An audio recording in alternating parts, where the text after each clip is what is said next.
This is the Ink, Pray, Love podcast. We talk all things health, wealth, and community connection. Let's go.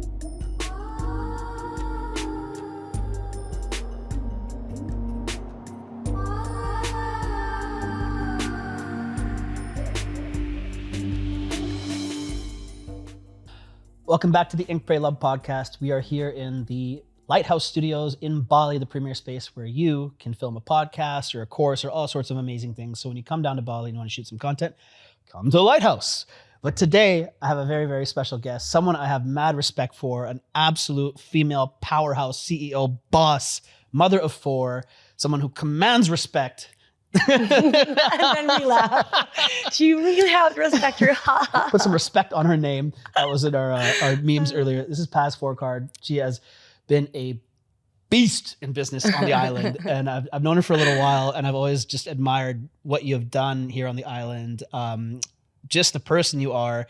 I'm just in awe of you, and getting to know you further has been an absolute blessing, and I just appreciate you coming on the show and to share some wisdom on how to be a resilient, productive powerhouse of a human as you are and do all that you've done. And I'd love for you to share that with the peeps. First of all, hi guys. It's a great intro, and it also helps that we're friends, and I have also the same mad respect for Aren, who I love so much. Don't let the ink fool you. He's actually a sweetheart. But yeah, you know, my family and I have been in Bali for the past 11 years. And a lot of people know me and my husband for the brands that we have built, such as Milk and Madu, Watercress Cafe. And we have like a few restaurants that a lot of people know, you know, having good food experiences, which of course we wouldn't have been able to do without our amazing team. We also have the best business partner, Jordy, and his wife, Candice. And so it's a real family effort. They've been best friends since they were like zygotes. So it really helps that there's like great rapport there. There's like a lot of history, a lot of love. And I feel like aside from being, you know, thought of as successful brands, it's really like brands that you remember because of the good experience, like the positive experience that you have. And I feel like being in Bali for so long, it's also like assimilating into the culture and understanding how the people are and how blessed you are to be around such kind-hearted, good-natured people. And I think that's all part of the formula of why we were able to successfully accomplish the things that we have. That's amazing. Not a few. You had 9 locations around COVID, right? Yeah, around that time we had that much. Yeah. That's a lot. That's a lot. And Yeah. it's amazing to see how the brand has grown and, you know, has a great rapport here on the island, and everybody here is Milk and Madu. They're like, oh, we know Milk and Madu. Like everybody, it's a well-known brand, but it wasn't just that. Then you also got into skincare. You also got into now this new spa that's coming about. Super excited about that. What was it like to, you know, the reason I really wanted to have you on also was that you're in, you know, a successful power couple relationship, you know, mother of 4, and still being out there living, but staying grounded. And that's the stuff that I really want to like dig in about. It's like, for sure. How did you do all this? Well, the thing is, you know, like I was telling you before off cam, that I'm really fortunate that I was raised by an amazing group of women. You know, we're in a matriarchal family. The women are really respected and revered. And I grew up watching that my whole life. You know, like from the side of my dad to the side of my mom, the women were really loved and respected and honored. But at the same time, we were treated as queens. I was treated like a princess, meaning I wasn't spoiled, but I was given so much love. But at the same time, we also treated the men as kings. So to have that background in your life and to go out into the world having such a strong foundation and family and respect and being humble. And my mom and dad, you know, never told me, oh, you're so beautiful or you're so cute. It was always, you're doing a good job, Binky, because my nickname is Binky. They'd always say, you're a good girl. You're so smart. And so it always had that resonating feeling in me. Like when I go out into the world, I have to do something good. You know, I have to do something that would share that happiness and love with people. It's all about giving. Like I was raised to give. And so as always growing up, you know, being in the industries, I was in fashion and beauty, modeling and being a makeup artist, being a stylist. You're surrounded with different kinds of people. And so a lot of those people have such an influence on you. And the modeling world is tough. The modeling world is hard. I'm grateful that I had more positive experiences. I can count with one hand the negative ones. It doesn't even matter.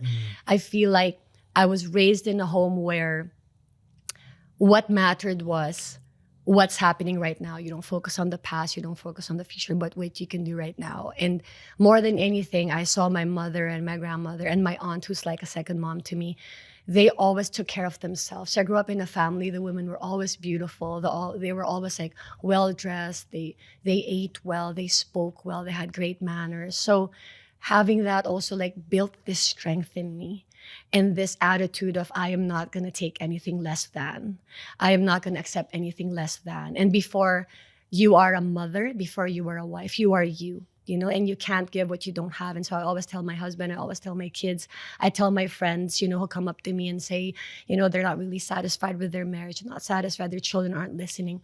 I always say that when people look at you and they know that you have certain standards, they're not going to try to change the standards. But if they look at you and they see, I can kind of manipulate this person. I can just like say a few words and I can like change the course of her mental, like direction, then that's how people are going to treat you. And I feel things don't happen to you. It's what you allow. And through the years, I'm already 47 now. So I always tell myself, God, I wish I was this smart when I was 27. But you can't live in the past. And it's more of like, I honestly feel to this day, my mind is stuck in 27. Do you have that feeling like where your mind is at? Like you're not, let's say you're 33. You're not the 33-year-old. You're kind of like still that 8-year-old kid sometimes, or you're forever 27 in your mind. And for me, it's like that. Like I don't really wish that I was smart. I'm grateful that I have the knowledge and wisdom that I have that helps me kind of maneuver my way into life. And it helps me be a better person every day. And it's all just about, I think, how you look at things. And I was telling this to my son on the way to school, that it's about perspective, because he was like, oh, Mom, Thursdays are the worst. And I'm like, why? And he said, because we have double, math hours. It's like double the hours. It's double, how do you say that? Double period. And then I was like, you shouldn't look at it that way. Like there's two ways of looking at things, I said. You can look at it as, oh God, I'm going to have 2 hours of math, or, oh God, I have 2 hours to just like learn more. And of course, for a child, math and science may be boring, and he's very good at like all the subjects. But for him, it's just like 2 hours, but then he can play on Roblox for 5. Like, it's, the math doesn't. Totally. But it's like from an early age, if you teach your children to look at things from a different perspective, the glass half empty, half full principle. My glass is always full, even when there's no water, Aren, because I can see I can make it full. And I just have that strong mentality, thanks to having a great mom, a great dad that always like empowered me. Like in my house, we were never like talked down to or never talked down upon. My dad, bless him, he really raised us girls to feel special. And like there's 7 days in a week, right? So there's 6 brothers and sisters, and all of us had a special day. So somebody was Monday. 6 brothers and sisters? Yeah, so we're all 6. So 3 boys, 3 girls. Whoa. And we all had a day of the week. Wow. And then my mom had Sunday, So there was always like this love and respect for us. But my dad always showed us as well that my mom was number one. That before all of us, it was the 2 of them. They always had date night. To this day, they don't miss it. And my dad's already ill, and they still find a way. And my dad was like, I can't take you out anymore, because my dad's like, having a hard time walking. He's not feeling so good. And my mom's like, we can just do date night at home. So they watch, they watch the news or have some food together. But it's that, Sure. It's all about foundation. And I feel like that is the real secret, like why I am able to be who I am and be everything to everyone, because I grew up being reminded every day that I am worth something, and that what is my worth to the world is clearly, dictated by my actions. And what am I doing now? What is my contribution to the world? And it gives you like that empowering feeling. And we're kind of injecting that same idea into the spa, which is actually a wellness venue, a wellness facility. It's more than a spa, more than a salon.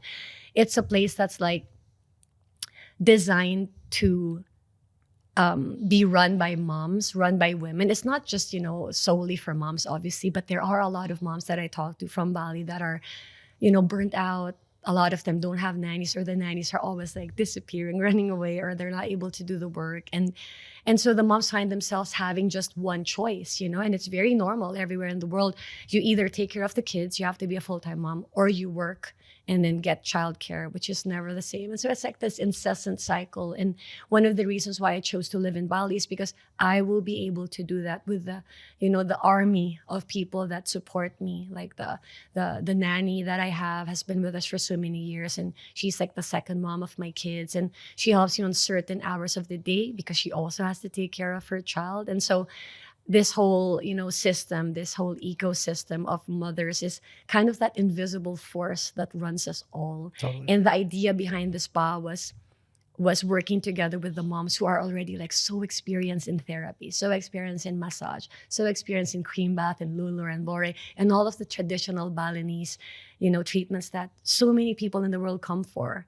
And I wanted to kind of just remind people of what was existing. Sometimes you just have to kind of put the mirror on people and show them like how beautiful things are, and everything just flows. And I just believe in like doing things in an easygoing way, because I feel like the more you relax your hand like that, like the more things are just existing properly. And the tighter that you hold on to something, or the tighter you kind of command things or try to control it, it doesn't work. So I feel like the more relaxed you are, even with your schedule, even with your life, that everything that I do in a day is purposeful. So let's say seeing you today was part of my schedule, you know, taking care of my team. I know what time I'm going to see them. It's just all about planning your life. And a lot of people do this, they kind of over promise. And it's kind of like making them burn out because they want to please everybody. They want to do everything for everyone, but they don't really want to do half of the things. They kind of feel like they have to. And I always tell people about the power of no. It feels so good to say no. We were just talking about this. We were just talking about it. But it's not no diss to anyone. We're all guilty of it. Totally. But choose the people who you say yes to, and it has to be the ones that mean something to you. Yeah. Because like, for example, this is a great example my husband and I were talking about constantly. He'll say, oh, you know, I have this meeting, blah, blah, blah. And then I'll tell him, do you really have to meet 1, 2, 3, and 4? And then he'll look at me like I just gave him like an abracadabra magic word. And then he'll look like, no, I don't have to. I said, baby, just tell them WhatsApp call, video call, or just... If a lot of people, you can imagine, go up to us and say, oh, we want to like sell this in Milk and Madu, or we want to present you an idea, email it to me, bro. Yeah, this meeting could have been an email. Yeah, like for me, email it to me, make it short and sweet, give me the gist, what do you need? Not a voice note. Yeah, because I'm the kind of person that, no more voice notes. And when you said that, I sent you a voice note just to like piss you off. You get special privileges. I love that. I was like, oh, you don't want a voice note, huh? But logistically, voice notes suck. But for me, honestly, voice notes, like within a minute, I'll hear your voice note, like for my team. Yeah. Because it's like, I'm actually like, Siri and I are best friends. Everybody knows this about me. I don't type. I'm always like, hey, Siri. Yeah. Send a WhatsApp message to Aren. And I'm literally like, hi, Aren, exclamation point. Next paragraph. How are you? Question mark. Stars emoji. I literally have memorized it because I'm talking in the car. I'm always stuck in traffic. Yeah. And that's how I'm not insane when I'm in Bali and the traffic is horrendous. That's great. Podcasts and audio WhatsApp, literally. And so there's this thing that, you know, like I was telling Pablo, if somebody can't say it to you in an email, forget about it. No doubt. Like, why do you need to talk to me? Why do we need to drive through the traffic and meet face to face for you to just say, you know, we wanted a donation? Write it to me. Yeah, totally. And it's just a yay or nay. Yep. So, you know, I want to cut all of that like extra time. I'm a very specific person, Aren, in case you haven't noticed. And even with my kids, when they're like, you know, shifting their feet. So my kids never shift their feet. They're like, hey, mom, I need this. Mom, I want to talk to you about this. I want to go do that. Straightforward. So even my husband and I, we don't have time to be like, and that's not our personality either, to kind of like beat around the bush. We're kind of just like direct. And a lot of my Balinese team, you know, they're kind of getting used to this whole New York culture. Style. It's a very New York style and Balinese culture. They're very opposite. Very different way of communicating. Yeah. And then, you know, I'm not hard on them. I'm not harsh with them, but I'm kind of just like, they're like, Ibu, I need to tell. Yeah, tell me. And they're like, I don't want you to feel bad. I'm not going to feel bad. Tell me. Let's go. Hit me. You know, like, but let's go. Okay. Because I have like 2 more meetings after this. So they're just like shocked. Yeah. And now they're getting it and they like it. They're like, oh, you know, I don't like this person spoke to me. And it's like, blah, blah, blah. Blah, blah, blah. And then at the end of it, okay, this is what we're going to do. Because I'm like, don't talk to me with problems. I want you to tell me the solution. Yeah. Because I'm trying to like empower them and kind of like get out of this typical Asian woman rut of like, I don't know. You know, when the boyfriend is like, where do you want to eat, baby? Yeah. And they're like, I don't know. When Pablo asks me, I know where I want to eat. I know the specific dish I want to eat. Yo, I saw this like Instagram reel the other day. It was hilarious around exactly that. And the guy tricks his girlfriend into it. And he's like, guess where we're going to eat tonight? Yeah. Guess. Take a wild guess. And she's like, is it the burger place? He's like, yup. And he just like manufactures it. So whatever she says, he's like, yeah. you got it. Yeah, And I was that's like, it. that's genius. Like, that is genius. Oh, I use that. But I can't relate. I can't relate. Yeah, Sorry to all the decisive. women. You're And decisive. actually, I'm not sorry. Like, I'm saying this to you. Yeah. You gotta be decisive. You know, they're like, I was thinking about it driving today because I have like 2 friends that were telling me like really intimate details of their relationships and they had problems. And then, you know, it's kind of like, you have a problem because you're focused on the problem. Find the bloody solution. So they're like, you know, my husband doesn't do date night. Did you ask him out? Yeah. Crickets in the background. But it's like, I dislike it when people complain, but what is the action you're taking? So for example, if my problem, which is not my problem, is let's say Pablo doesn't take me on date night, I will just say, baby, let's go on date night. The whole mystery is over. Done. Or, you know, like, hey, let's watch a movie. I booked the tickets. And if he says no, then I'll find some random person to bring with me. But the tickets were bought rather than I'll wait for him to say and then I buy it. So it's just more like, be decisive with your moves. Meet the people that you're only supposed to meet. You know, like I met somebody yesterday, I had to show the spa. It was necessary for the whole visual experience. But everyone else, they're like, oh, can you tell me like how you want a partner? Just say it. Yeah. Which of course is already with the prompt. I am also the master of text replacement. So for example, no thanks that's the prompt. I'm sorry to say that I say to the brands that I feel do not align with my personality. Mm-hmm. And then I have a yes, please, which is like the prompt that's on my Instagram for the brands that I'm happy to work with. Mm-hmm. So it's like, rather than spending all that time messaging, or I send a voice note. Yeah. So they're really, because you know how when you're messaging on WhatsApp, people get offended. Oh, tell me about You it. don't put an emoji and they're like, were you angry, Aren?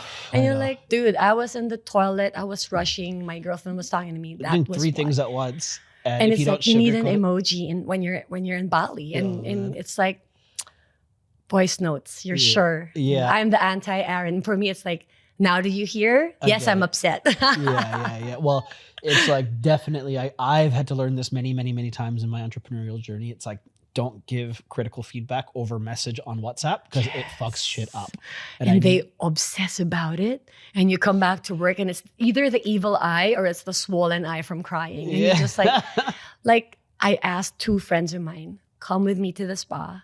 Don't tell the team that you're gonna, and this is gonna be like ruining me because now the team's gonna be, Yeah. And then I had 2 friends that were like, just give me the lowdown. I will not get hurt. And I'm the type, Aren, you're like, Paz, your eyebrows are not even today. I would just be like, oh, really? And I'm gonna fix it. Yeah. Because I want everything to be perfect. And so they were like, Paz, these are the things. Boom, it was a long list. And I don't look at it as criticism. Yeah. I look at this at the like points of improvement. I always tell my kids, you don't have weaknesses. They are your points of improvement. Mm-hmm. And it's all about like changing the way that you look at things. And it really affects the way you move and the way you think. Because if you're forever just like, you know, a typical example, you see this everywhere on Instagram, especially like with the Bali like podcasters.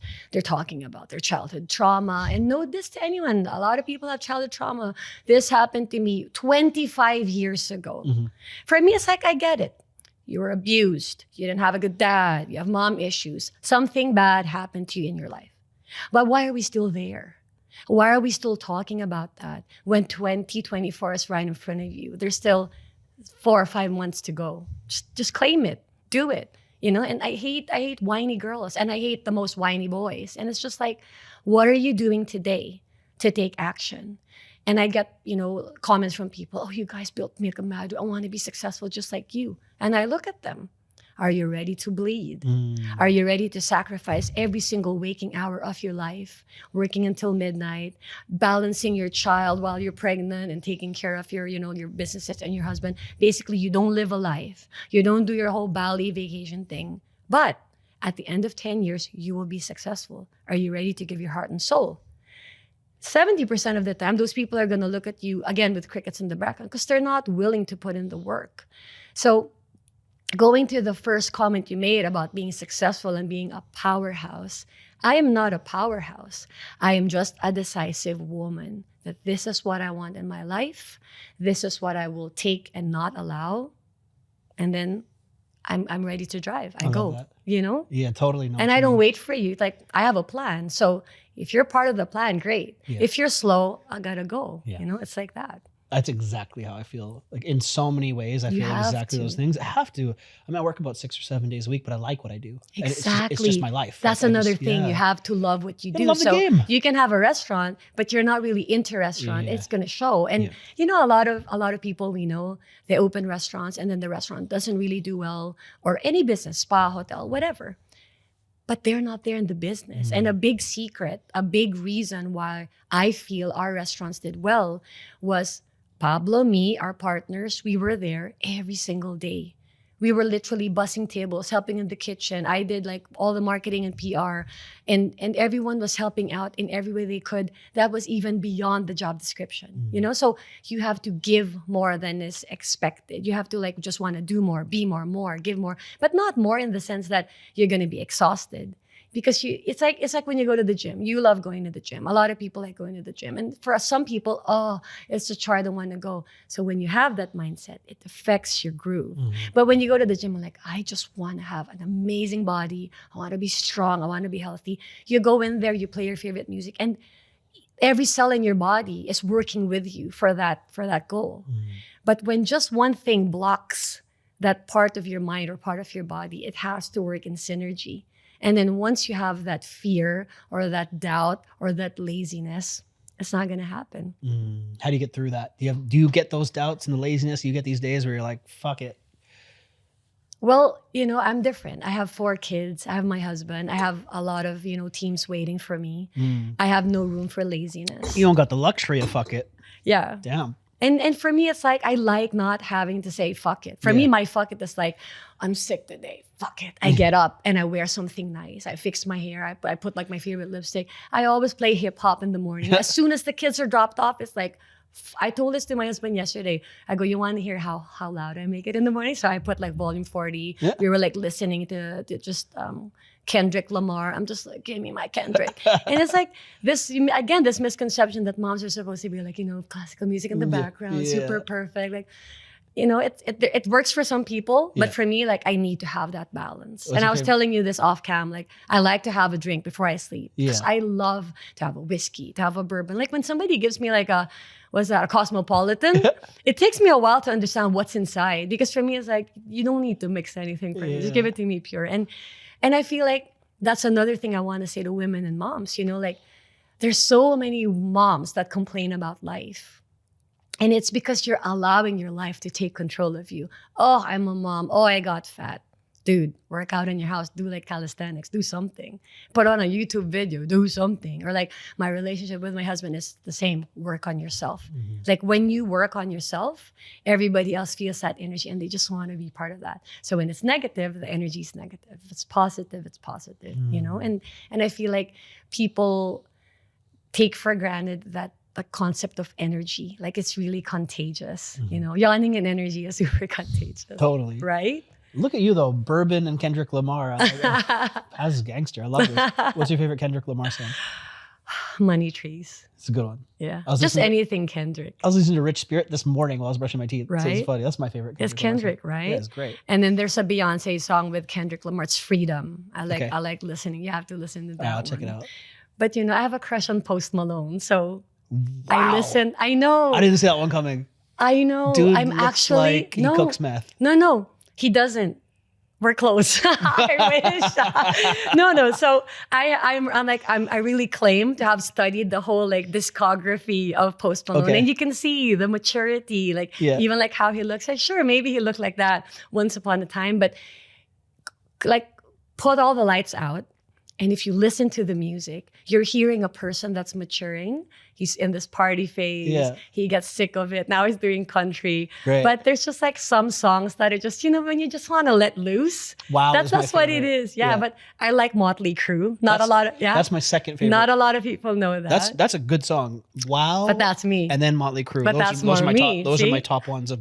Mine's not like the girly beats. Mine's really like. Those are great. Those are my gym songs. Like, and then like Seven Nation Army. That's my morning song. That's a tune. Yeah. So it's more like that. Like when I want to get into it, like I have to start my morning with music. It powers me. Yeah. With morning music, lots of coffee, like lots. Yeah. Like 6. Somebody said to me, "Oh my God, you're drinking coffee." It was 4 in the afternoon. Sure. I'm good. I can still sleep at 8. I'm good. Like It's my fuel. And like to all the judgy, people there. I was drinking a hectic amount of coffee. I just did like a coffee detox and then just started. I can't. coffee. My migraines are just kind of. I know. I took 2 weeks off, and just now, like literally just now, I quit doing kratom and coffee. Wow. So it was like I can't. I tried. It's hard. I'm perimenopausal. There is a thing. So perimenopausal is the part before you enter menopause. Okay. So I told the doctor, he's like, "Oh, maybe you're perimenopausal. That's why you're having all those horrible migraines." Or something. I'm like, I don't understand. And then Pablo was like, "You didn't have coffee today. That's right." Yeah, there you go. And that's a big thing. If I forget the coffee, it's a major day. Yeah, meaning. There's something missing in my life. Like it means something important was so important, I skipped the coffee. Yeah. But I told the doctor, "So how long is this perimenopause phase?" I was thinking 6 months. She goes, 2 to 8 years. No. Keep on the coffee. It's like as if women don't go through enough. Seriously. So I'm just like, so what do I have to do? She's like, "Oh, like you have to avoid things that are gonna like agitate you." So I'm like, definitely I need coffee. Keep the coffee going in that case. Because the traffic alone is just like, it's whoa. hectic. Like Bali's paradise, guys. It's absolutely beautiful. But Bali's the traffic beautiful. is getting crazy. It's crazy. It's a lot. It's stressful. I was supposed to go to like my friend, the ex I was telling you about. That's the graphic designer that has her brand Seven Stella. She's amazing. I love that brand. She's great. She's great. And she was bartending at a she's a restaurant. bartender too. She was only doing it for I think her friend's business launch as like a fun thing just to help. There, she has a good friends network. Yeah, because she's just super talented. She's just talented. She's just cool. Like she's a good human. And so she was like, "Oh, you're in Chengdu. Do you want to come to?" And I was asking her about her brand for my retreat. We always collaborate to some little mini things, and collaborations are everything. She's dope. Like she's a great human. Jill, shout out. And she's like, "I'm bartending at this bar tonight. It's in Batu Belong." And I was staying out this way, near Lighthouse. And I was like, it's like a 20-minute drive in traffic. It's not even that bad. Try it in a car. Yeah, no. And the traffic is just so slow that you're just like, I'd rather be in the car so I could listen to music and podcast and aircon and chill. True. Not like in this hectic scooter traffic. So that's one thing about Bali that's like the infrastructure won't be able to handle the amount of popularity this island gets. It's getting more worse. popular, more popular. So that's like one hitch I would say about it. But there's so many amazing, massive like gains, like to see like you guys could open 9 locations. And that's how it happened with me and my businesses was like there's a lower barrier of entry to launch something and try it. And then there's a high consumer holiday market that wants to come and eat cool places. But that's why you open a few. Yeah, exactly. That's what I'm saying. Yeah. So, a free plug, we're opening Milk and Madu in Uluwatu. Dope. Soon. Awesome. And everyone now's moving to Uluwatu. Yeah, Ulu's great. And then we have Milk and Madu Beach Road, which is in Batu Belong, your favorite. Yeah, I love that location's beautiful. I've been there. Yeah. The playground is massive. Yeah. It's gorgeous. Like they're beautiful locations. There's great food. Watercress had epic burgers. I'd go there all the time. The one on Monkey Forest in Ubud. So like to see launching that many businesses, I think Bali is a great place to launch something. Even if it's an online business, even if it's something like that, you can come here and meet a bunch of people that are already doing something. Yeah, but this is what I'm saying. Like it's one thing to conceptualize an idea, like put it into like something physical and open a business. But are you willing to put in the work? Because a lot of people want to be a boss.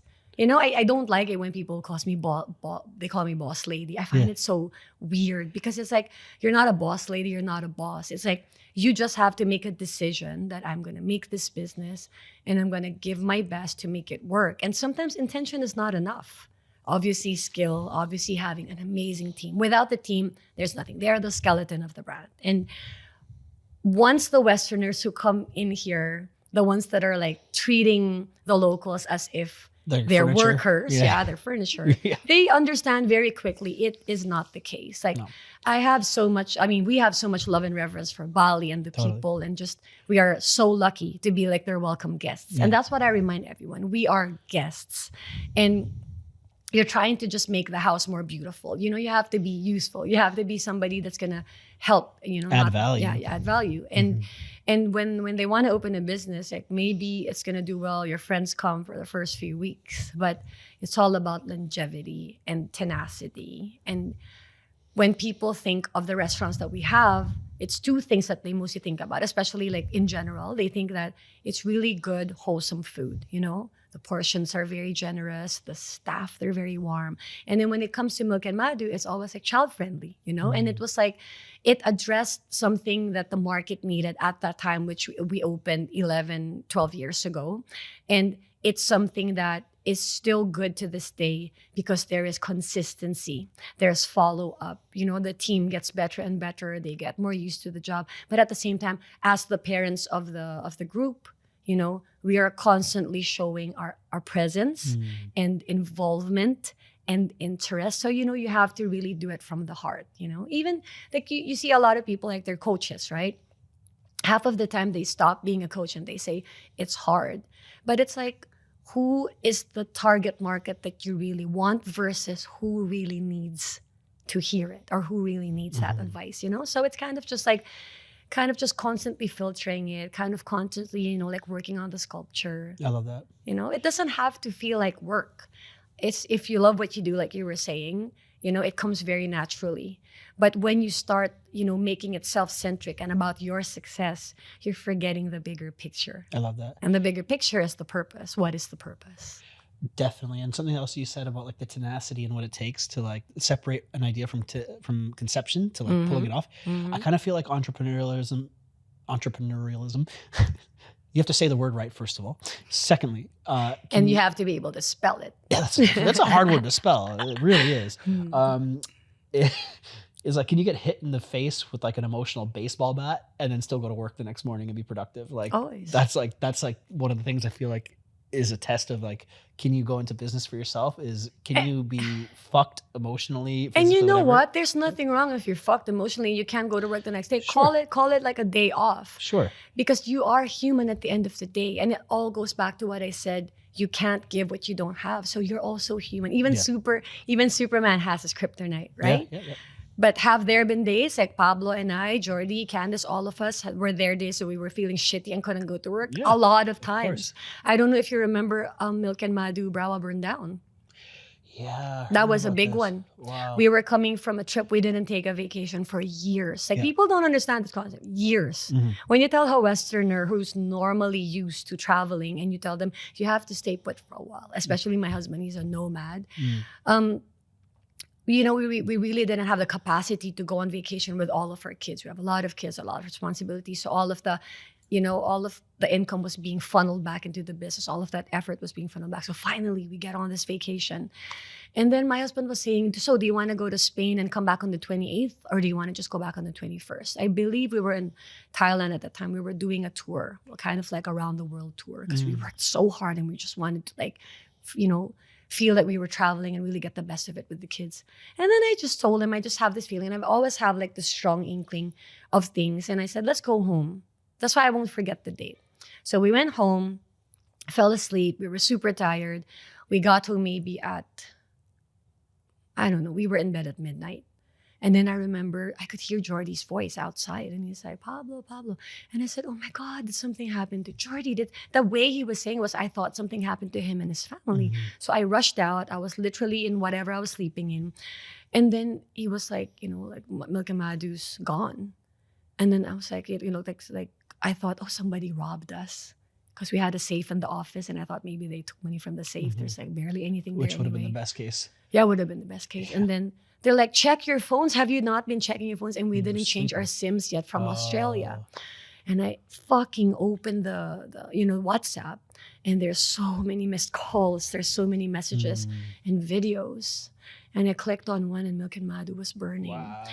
And I woke up my husband. I said, just get up, put on clothes, go with Jordy now. They went on the bike. They went, I think in 30 minutes, the place was down to the ground. Wow. So Jordy and Pablo came home at 2:00. We were talking, what is our game plan? What are we going to do? You know, do we have insurance, you know? Yeah. And, which is not a common thing out here. but for us, it was because, Thank God. like we're planners. Yeah, and in good. fact, we had two. We Wow. had two, and we talked about it in our trip. Like, should we get this other insurance? And I told Pablo, yeah, because I'm a plan B to Z kind of person. I just Right. want to have that extra. Amazing. And then, so long story short, with the support again of some of our business partners and other ventures, with the support of the community, with the support of Canggu, we were able to rebuild Milk and Madu in 5 months. And you know how long it takes That's impressive. to rebuild. Yeah, no.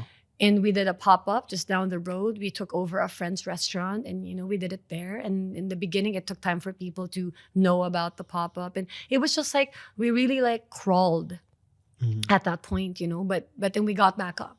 So it's just, my point is, so many things have happened in between.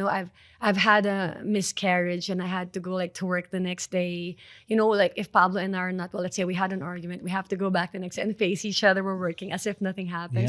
There's a lot of sacrifices for sure. And the fact the kids were so small and I was homeschooling them in a time when COVID wasn't even existing, homeschooling the kids. So there's a lot of things that it kind of just tests you as a human being. Yeah. But for me, maybe some people will think it's insane, but I like testing myself and pushing myself to the limit because I don't want to just be this. I want to keep growing. I want to be better. And I think when you have that mentality, you can conquer anything. And if you truly want to be a successful businessman, whether it's in Bali or Europe or Australia, you have to be willing to make the sacrifices. 100%. I feel like it ties back into the emotional baseball bat thing because you guys got beat up pretty good there a few times and you kept getting back up to the plate. And sure, if you take your day off, that's fine, but you have to be able to have the emotional maturity and regulation and resilience. Always. Because this shit ain't for the weak. Like, it's hard. There's so many difficult things that happen in business that challenge you to your very core of who you are as a human. Like, am I good enough? Like, it's so deep how much this stuff can cut. But if you're still able to get back up, after having a fight with your partner or after having a miscarriage, that's one of the most challenging things I could imagine, to then have to be like, wait, I still have things to do. And to be able to... That's how dedicated I was, yeah. It was more like the world is not going to wait for me. And there were things that were pressing at that time. And it was really hard to go back to work because, I still looked pregnant, I remember. And they were like, oh, how many months are you? Fuck. But I made it a practice and I told people, oh, actually, I'm not pregnant anymore. I had a miscarriage. It was just like, it was kind of like, let's just get this out of the way. Wow. That's my attitude. So direct. And it was more like, the other thing that's very important to point out is that you are only as strong as your team is. And you and your team must be one. And the success that we have is part and parcel, completely connected to the amazing teams that we have in the restaurants. And of course, you must have that humble attitude. I feel like a true leader, you are not the boss, you are the leader of the pack. And the true leader is the one that's telling you to steer away from this dangerous side or for us not to go on this path. You lead them to the right way. You are not superior or not above, nobody is below. It's like, we have a goal, guys, and we have to do this together, like the three-legged sack race, we're gonna go there. Yeah. And it's just it's all about just, mindset, mentality, just how you think of things. And every day you're calibrating totally. Microscopically. Yeah. So many little things happen. Yeah. You have to be ready. That's wild. Don't let your emotions get to you. That's another advice, you cannot be emotional. And it's easier said than done. Tell me about it. But you have to. So if you're strong in your mind, you have to just tell yourself, it's not about you, it's not about him, it's about the thing. You have to do the thing. I feel like this is something I have to go over a lot with my staff and teams when things, especially the Western ones coming here to work, because they haven't quite learned that emotional part yet. And so stuff will go wrong all the time. And I'm not worried about it. I'm like, yeah, I'll figure it out. Normal. It's like, yeah. Like it doesn't hit me like it used to, where I'd see a crack in the wall and I'd be upset about it. Oh my God. Yeah. And Your eyes gonna twitch. Yeah. How the fuck did they fuck this up? I'll be angry about it. And I'm like, yeah, we'll get to it. It doesn't faze me like it used to. Whereas it is what it is. New managers I'm training at one of the businesses and they're emotionally upset about something. I'm like, I'm not upset about it. Why are you? Like, it's like, I'm just, you can't let everything, you can't let everything, no worries. You can't let everything be a thing. And it's honestly no big deal, you know? Like, Yeah. for example, one of your team is going to be like, he's going to screw up somehow. Let's say major, Yeah. you know? For example, one of the people in our team, let's say processed something wrong and then didn't charge the customer. Okay, they didn't charge the customer. Tried to tell the customer, if it still doesn't work out, at the end of the day, is it worth screaming at your staff? Did you achieve anything positive? Everything is like a moment to learn. And it's easier said than done again, but it's your choice at the end of the day. And I choose peace. I choose to have a really happy life. And I think like one of the reasons I'm happy, no matter what, is I tell myself it is what it is. And I'm just grateful for what's happening right now. And that's how you go through it, you know? Yeah, definitely. But a lot of business owner friends I have out here would be like, oh, we'll charge the staff then. Like if they make a mistake, it comes out of their salary. And again, you know, like yeah, what did it achieve? You already know what they're earning versus like what they can give. So it's always like a catch-22. Totally. And it's always like you have to weigh the pros and cons, you know? And is it worth it? Like, I think just telling them, believe it or not, it already makes them feel bad. And if a business owner tells me they don't, well, you haven't like hit it home enough. You haven't explained it enough. It's your job. So you want to be the boss, you want to be the leader. It's majority on you. You're leading the team. It's like a parent, you know, like imagine if you tell the kid, yeah, you should have known that. They don't. They're kids. You should lead them. So joke's on you. Yeah. Be the big guy. That's such a thing that I had to learn really the hard way was like, no matter what happens, it's your fault. Like if you didn't and it's not also about fault, babe. It's also like no matter what happens, you are the one that will like decide how it's going to turn. You know? Maybe fault, I mean responsible. Yeah, you're the responsible one here. Yeah. So if you haven't explained something clearly enough and your team made a mistake, how much ownership can you take of the situation? Exactly. And that's what I mean as in fault is like, well, you have to, this is on you. And it's easy to blame, you know, it's easy to make somebody your scapegoat. But if you're humble enough, if you're, you know, strong enough, you have to always look within yourself and not to be hard on yourself either. Just really, you know, like lightly, like look within yourself and say, what could I have done? Or how could I have approached this better? And that's why I always tell everybody before you say anything, before you send that text, before you speak, think before you move. Because even if you say sorry, regret comes in the end, right? So it's rather better to pause rather than later say, I wish I coulda, shoulda, woulda, you know? And I learned that as well. I mean, at my age, I should learn it. I should know it by now. But a lot of people still don't. And they're all about the blame rather than the action. And for me, again, it's always about solution. Like life is short. The hours are not enough in a day. Let's just find the solutions. Yeah. You know, because I just want to move forward. I want to switch gears a little bit because I want you to give a little bit of advice on how to pick a partner. I know we were joking around about this in our WhatsApp chats. I do have experience. Whether we want to admit it or not. Tell us. I mean, I'm 47. I should have the experience, right? You look great for 47. Amazing. And then that's why we're friends. But the thing is, it's like I don't have the perfect formula to pick a partner. But I think like if I am going to be asked for advice, it's funny, like people wouldn't think of it this way, but it starts with you. What do you want? Before I met my husband, Pablo, I actually wrote down what I wanted because I never did that in my life. I read the book, The Secret, and The Secret saved my life.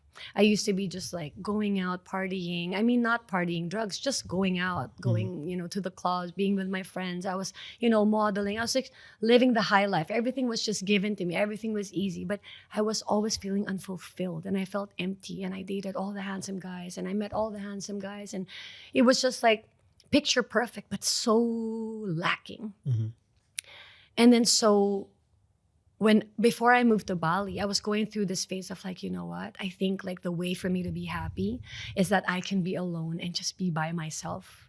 I don't need like somebody to accompany me, be with me, fill in that silence. No, like I've always been comfortable being alone, but I think being in the industry that I was just surrounded by people constantly. You didn't have time to think for yourself. And so finally, when I was alone and I was just with my boys, I was like, what do I want in my life? And I said, I want to marry a Spanish guy because, you know, we're part Spanish, and the Spanish, you know, the Hispanics are very, you know, how do you say, very loving, very affectionate, very physically, verbally showy with their emotions, and very romantic. And I thought, that's the person that I want to marry. And I'm like, okay, while we're at it, let's make a list, because I was reading the book, and the book was about manifesting, right? Visualizing exactly what you want in your life. And so I wrote down dark hair, blue eyes, like I was specific, loves to read, loves poetry. So right. I forgot about that list, went on with life. And I said to myself, like, when the moment comes, I have to know like what I want. And when I knew what I wanted, I met Pablo. And I forgot about the list. But if you look at the list now, it was everything on the list. Everything on the list. Because you put out the intention, you put out the desire, you put out the plan. And when you have a plan and you follow the plan, I guess you kind of like, you make it happen. And I told him, I was telling you this, that I was specific with him. I said like, we're like starting to have feelings for each other. And I said, Pablo, I'm not here to like play around. I'm not sleeping around. I'm not dating. That's not my thing. I've always been in long-term relationships. I'm looking for the one. And I want to get married again. I want to have 2 more kids. So it was very specific.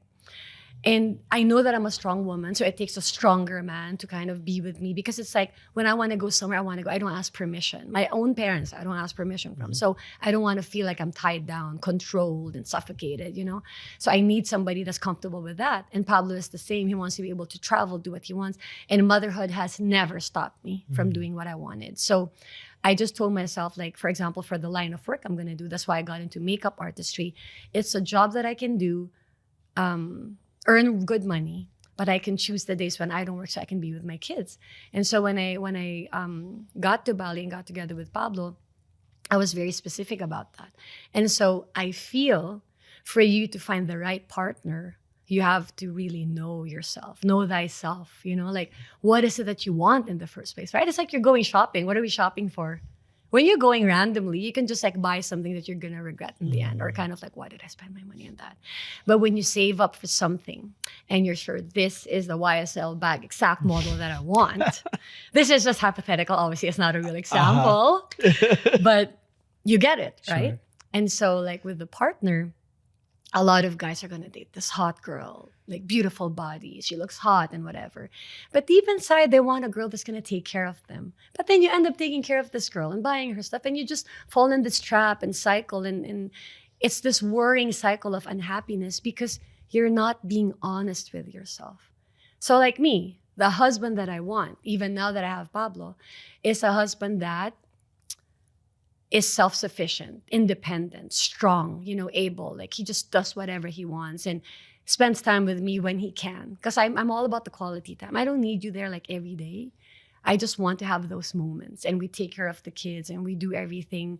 And before we used to work together a lot. Like to Pablo's, detriment, he didn't really like it because he's like, I don't want to talk about work at home. We're arguing and he wants his way and I want to do it another way. And maybe now that we're not working together and I've gone on my own venture, maybe it's helped our relationship. But if I'm honest, I feel like having similar interests, having like a same goal, being in the same wavelength mentally, emotionally, financially, physically, it all makes sense. So when you're finding or looking for a partner, like, for example, let's make you the example. Uh-oh. You're the kind of man that you want to get ahead in life. You want to be successful. You want to be like wealthy in your mind, in your pocket, in your heart. And you need a woman that's going to not support that, but kind of let you be in order for you to chase your dreams, right? And that's what Pablo said to me when we first got together. He was like, I have this goal in my 30s. I want to build my wealth. I want to be successful. And I'm just looking at him like, yeah, sure. And he probably thought, she's just going to be such a pain because all the girls are following, the guys. But luckily, my personality is not like that. And I let him be. And I let him grow. And I let him, follow his dreams. And so that's why our partnership works, because I'm not trying to control my husband. I'm not trying to make him mold into what I feel must fit this perfect marriage. For me, it's like I told him, I want to love you exactly the way you are today. And whatever happens to you tomorrow, there will be you tomorrow. But I love you the way you are. You don't need to change. Because if people go into relationships, especially women, and they think like, I'm going to change him. Mhm. He's going to do date night and do this blah, blah, and rub my feet at night. But you already know how he is. You have to love him the way he is. And then it comes naturally. And then the partnership becomes perfect for you. It's not about finding the perfect partner, because the perfect partner may not be perfect for you, but may be perfect for somebody else. So it's finding a partner that matches you perfectly. And it has to be the partner that lets you be. Because if you can't be yourself, who are you? And then just become unhappy. I love that. Right? That's great advice. Thank you. It's true though. I'm excited to come check out your spa today. Thank you so much. We're so for that. excited It to was have you. Perfect. Like perfect. When you started telling me that you had a treatment lined up and it started with Brazilian, I flinched and I got scared. We do need a waxing model, Aren. I definitely have lots of stuff to wax because I'm a hairy brown guy. I know. But I have accepted that about myself, and I'm happy to stay. Hairiness is a good thing. Yeah. I'm happy to stay hairy at this point. I used to, in my early 20s, be like a little brown dolphin and shaved everything, and I just felt like it was like, oh, my tattoos will look better. Yeah. And then you get a little older, and you're like, I'm too busy for this shit. I don't care. Yeah. And you just let it go. but you see, like you change, right? Yeah. You change. Accepted myself further. What is this Brazilian treatment? It's not a wax. It is a what? It's a Brazilian wood therapy. Although, by the way, it's now called a Brazilian. Okay. So when you do a Brazilian for men, it's called a Brazilian. Noted. We already know what it is, obviously. And for those who don't, it's basically like everything wax off. Right? Everything. Everything. Front and back. Ugh. Yes. Yeah. No. Oh. And then so the Brazilian wood therapy is basically lymphatic drainage. So long story short, we're using a bunch of wooden tools on you to just kind of boost the circulation, and it helps produce collagen. It basically makes you healthy. Basically, like the proper circulation your blood has, the better your cells react and act in like your immune system, overall health. And then the bonus is that it produces, it helps your body produce more collagen, which in turns makes you more, look more youthful. That's amazing. But the overall important thing is that it's just like kind of like loosening the stubborn fat, loosening cellulite. So for women, that's a big thing. And then for men as well, it basically tightens and tones and sculpts and shapes your body. So it doesn't happen overnight. You see results after maybe 5 times you've done it. But the health benefit is that it's lymphatic drainage. So Amazing. it's very good. It's very good Well, for you. So we're going to do that on you later. My fat is very stubborn. So it's Your fat or you? It's resilient. Thank you. It's resilient, not Brazilian. But you're going to enjoy it. And we I'm have excited. a pool. All of our pools are salt water. Cool. There's a bonus at the end. There's a river that you will not expect. Wow. Like in the heart of a Canggu spa, when would you ever find a waterfall and river? But No. surprise, we have one. I'm super excited to come check this out. Thank It's you really so different. much. It's really, really different. I think you're going to enjoy it. We'll make some funny content out of it. Thank you for coming down here and spending some time with me today and sharing so much deep wisdom. It's my pleasure. Appreciate you. You know, I'm and I busy, Aren. I know you're But busy. with you, I blocked my whole morning till like afternoon. Thank you. I get it and I appreciate that. Of course. Thank you so much. Yeah, for you, Monty and Lighthouse, anything. Anything. Please give Paz a follow if you're not already, and check out her amazing businesses and restaurants, and especially the new spa that's going to be in Canggu. Thank you, everybody, for tuning into this episode of the Ink Pray Love podcast. We'll see you on the next one. Thank you, Paz. Thank you so much. Peace, homies. Thank you so much for listening to this episode of the Ink Pray Love podcast. I hope you found it inspiring, entertaining, funny, and also feeling a little bit more present and connected to yourself. Please leave a review and like and subscribe and do all those things. I'd really appreciate that. As well as if you're feeling in a giving mood, this podcast is there for the charities that I love to support. Go to www.arenbaya.com/charity and get some of those good karma points.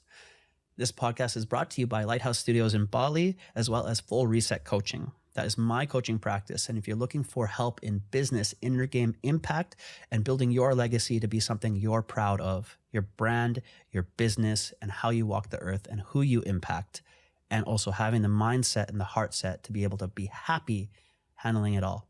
I'm here for you. Just DM me. Let's go. Peace out, homies. I'll see you on the next episode.